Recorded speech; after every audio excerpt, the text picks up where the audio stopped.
चाहे हम Indian history की बात करें या पूरे वर्ल्ड हिस्ट्री की, सबसे पावरफुल किंग्स में अशोक एक महान विजेता, कुशल प्रशासक और सफल धार्मिक नेता के रूप में विख्यात हैं। इनके हिस्ट्री के रिकंस्ट्रक्शन में इनके अभिलेखों ने सबसे महत्वपूर्ण भूमिका निभाई है। 40 से भी अधिक संख्या में हमारे देश के एक कोने से दूसरे कोने तक ये अभिलेख प्राप्त होते हैं, साथ ही हमारे देश के बाहर भी, क्योंकि ये प्राचीन काल में अशोका के एम्पायर के ये सबसे इम्पॉर्टेंट पार्ट रहे हैं। एक हिस्टोरियन D.R. भंडारकर ने सिर्फ अभिलेखों के आधार पर ही अशोक के इतिहास को लिखने का प्रयास कर दिया था। बात है 1837 की, जब जेम्स प्रिंसिप ने अशोक के अभिलेखों को डिसाइफर कर लिया, लेकिन उनके नाम देवानामपीय, इसका पहचान उन्होंने सिंघल के राजा तिस्त से की थी।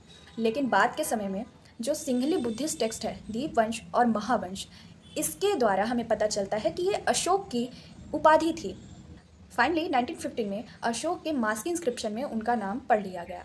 तो अशोक के अभिलेखों को डिफरेंट कैटेगरीज में बांट सकते हैं, जैसे कि major rock edict, minor rock edict, 7 pillar inscription and minor pillar inscription, साथ ही केव इंस्क्रिप्शन भी। तो आज हम बात करेंगे माइनर पिलर एडिक्ट्स के बारे में। ये 5 स्थानों से प्राप्त हैं: सांची, सारनाथ, कौशाम्बी, रुमिनदेई और निगाली सागर। रुमिनदेई और निगाली सागर नेपाल के तराई में स्थित है। सांची और सारनाथ का इंस्क्रिप्शन अशोक द्वारा अपने महामात्रों को संघभेद रोकने का आदेश देता है। कौशाम्बी पिलर इंस्क्रिप्शन में अशोक की रानी कारुवाकी द्वारा दान दिए जाने का वर्णन है। वही रुमिनदेई पिलर इंस्क्रिप्शन एक इम्पॉर्टेंट पिलर इंस्क्रिप्शन है जो कि फ्यूरर द्वारा खोजा गया था, और साथ ही ट्रांसलेशन सहित जॉर्ज बुलर ने इसे अपनी एपिग्राफिका इंडिका के 5th वॉल्यूम में पब्लिश्ड भी किया था। ये इंस्क्रिप्शन काफ़ी ज़्यादा इंपॉर्टेंट इसलिए है क्योंकि ये सबसे सुंदर लिखावट वाला, स्पष्ट और उस स्थान से प्राप्त हुआ है जहाँ पे गौतम बुद्ध का जन्म हुआ था। अशोक यहाँ अपने शासन के 20वें वर्ष आते हैं और दीवाल के साथ एक पिलर इंस्क्रिप्शन को स्थापित करते हैं। साथ ही यहाँ पे उन्होंने सभी प्रकार के कर भी माफ़ कर दिए थे, 1/8 टैक्स ही लगाया था। और निगाली सागर इंस्क्रिप्शन, जिसे निगलीवा इंस्क्रिप्शन भी कहते हैं, यहाँ पे कनक मुनि के स्तूप के संवर्धन की चर्चा हुई है। तो ये रहे अशोक के 5 माइनर एडिक्ट्स, जिसमें सबसे इंपॉर्टेंट रुमिनदेई पिलर इंस्क्रिप्शन है। यहाँ स्क्रीन पर हम रुमिनदेई पिलर इंस्क्रिप्शन को डिसाइफर करते हैं। अशोक का ये इंस्क्रिप्शन ब्राह्मी स्क्रिप्ट और प्राकृत लैंग्वेज में मिलता है, जिसमें पहली लाइन में हम देख सकते हैं ब्राह्मी के अक्षरों में सबसे पहला अक्षर द पे ए की मात्रा, दे, व पे आ की मात्रा, वा, फिर न, फिर प पे छोटी ई की मात्रा, फिर य पे ए की मात्रा और न। देवानामपीयेन अब लिखा है प पे छोटी ई की मात्रा, य, फिर द, स पे छोटी ई की मात्रा, न। तो ये देवानामपीयेन पीयदस्सीन अशोक का नाम है। पे आप देख सकते हैं ब्राह्मी का ये ल पे आ की मात्रा, ज पे ई की मात्रा, फिर न, फिर व पे बड़ी ई की मात्रा, स, फिर त पे छोटी ई की मात्रा, फिर व के बाद स पे आ की मात्रा, भ पे छोटी ई की मात्रा, स पे छोटी ई की मात्रा, त पे ए की मात्रा, फिर न।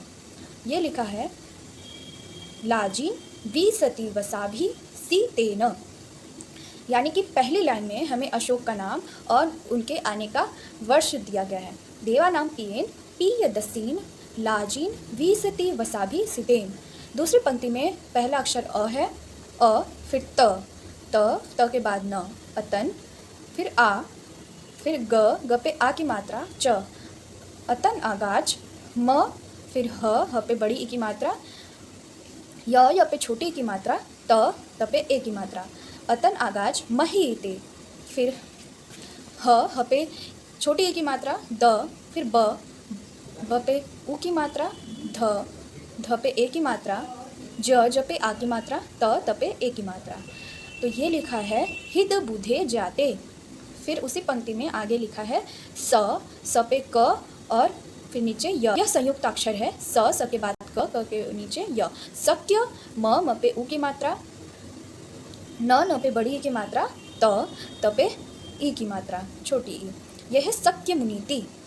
फिर तीसरी पंक्ति में हम देखते हैं स पे छोटी ई की मात्रा, फिर ल पे आ की मात्रा, व पे छोटी ई की मात्रा। यह देख सकते हैं ये दरार है, ये उसकी वजह से आपको व पे आ की मात्रा नहीं दिख रही होगी। ये है सी ला वी।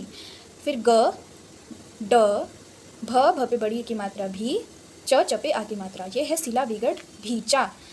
क पे आ की मात्रा, फिर ल पे आ की मात्रा, प पे छोटी ई की मात्रा, फिर त, शिला विगड़ भीचा का लापित, सी, स पे छोटी की मात्रा सी, ल पे आ की मात्रा ला, थ, भ पे ए की मात्रा भे, फिर च, शिलाथ भेज।